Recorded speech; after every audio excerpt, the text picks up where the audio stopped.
Hey guys, good morning. কেমন আছেন সবাই? আশা করছি সবাই খুব খুব ভালো আছেন। আমিও খুব ভালো আছি। সুস্মিতাস ব্লগ চ্যানেলে আপনাদের সবাইকে স্বাগত জানাই। আমি সুস্মিতা চলে এসেছি আপনাদের সাথে নতুন একটা ব্লগ শেয়ার করার জন্য।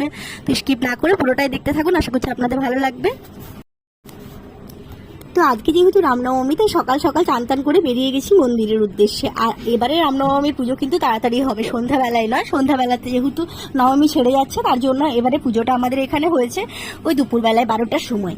তো 12টার সময় প্রচণ্ড রোদে চলে গেছি মন্দির, তার জন্য নিজের কোনো ক্লিপ নেওয়া হয়নি।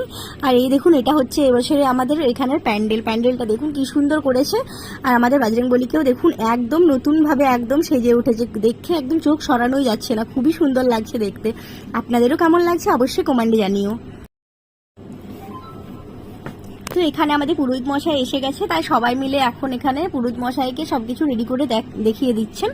আর যেহেতু এই পুরোহিত মশাইটা এখানে প্রথমবার পুজো করছে বলে একটু পুরোহিত মশাইয়ের সাথে কাউকে না কাউকে থাকতে হচ্ছে। আর এখানে উপরে দুজন রয়েছে, ওরা যারা উপোস করে রয়েছে তারাই উপরে এখানে রয়েছে এখন।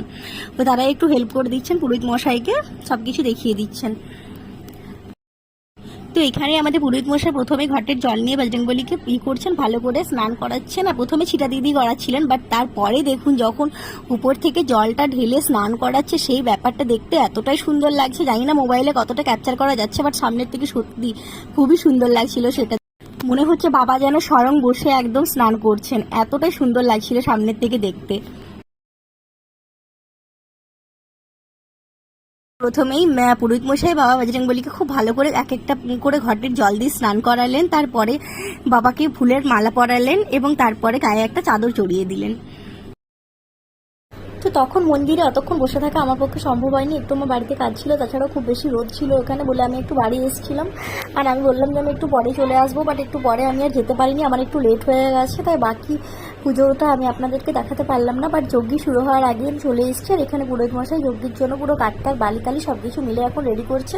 আর বাচ্চাগুলো প্রচণ্ড খাটে, বাচ্চাগুলো সমানে পুরোহিত মশাইকে হেল্প করে যাচ্ছেন। অ্যাকচুয়ালি আমাদের এখানে বজরংবলী পুজোতে যতটা কাজ বড়রা করে তার থেকে বেশি এই ছোটো ছোটো বাচ্চাগুলো করে, ওদের ইন্টারেস্ট অনেক বেশি দেখেছি। আর ওদের ভক্তি সত্যি বাবা বজরংবলীর উপর অনেক।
তারপর খুব ভালোভাবে যজ্ঞ শান্তি সবকিছু হওয়ার পর পুরোহিত মশাই এখানে যে ঠান্ডার জন্য যে বাঁশগুলো থাকে সেগুলো এখন পুজো করতে শুরু করে দিয়েছেন। তো ফাইনালি সেগুলো এখন কমপ্লিট করা হচ্ছে।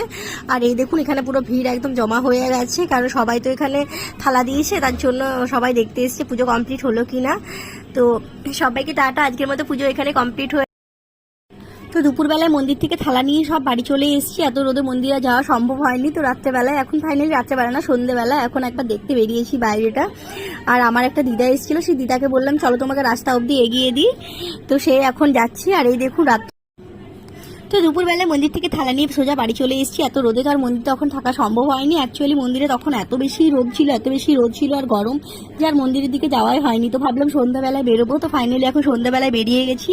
আর চারিদিকটা দেখুন এত সুন্দরভাবে লাইট দিয়ে ডেকোরেট করা হয়েছে, আর দেখতে এতটাই সুন্দর লাগছে, নিজেদের সেই ছোটোবেলাটাকে মনে পড়ে গেল যে সন্ধ্যা থেকে রেডি হয়ে সেই মন্দিরের সামনে এসে একদম মাতনি অনেক রাত করে বাড়ি ফিরবো, মাকে বারবার বলা যে মা তুমি ডাকতে এসো না আমাদেরকে, আমরা ঠিক বাড়ি চলে যাবো, সেই ব্যাপারটা মনে পড়ে যাচ্ছিল।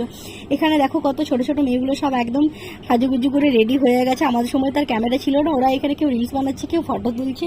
তো যাই হোক, দেখে ছোটোবেলাটাই খুব বেশি মনে পড়ে গেল। আর এই দেখুন লাইটের মাঝে একবার বাবার মুখটা দেখায়, বাবার মুখটা দেখে মনে হচ্ছে বাবা যেন একদম রাজার মতো মন্দিরে বসে রয়েছে। আর বাবার মুখটা দেখে আমার একটা কথাই বলতে ইচ্ছে করছে, জয় শ্রীরাম।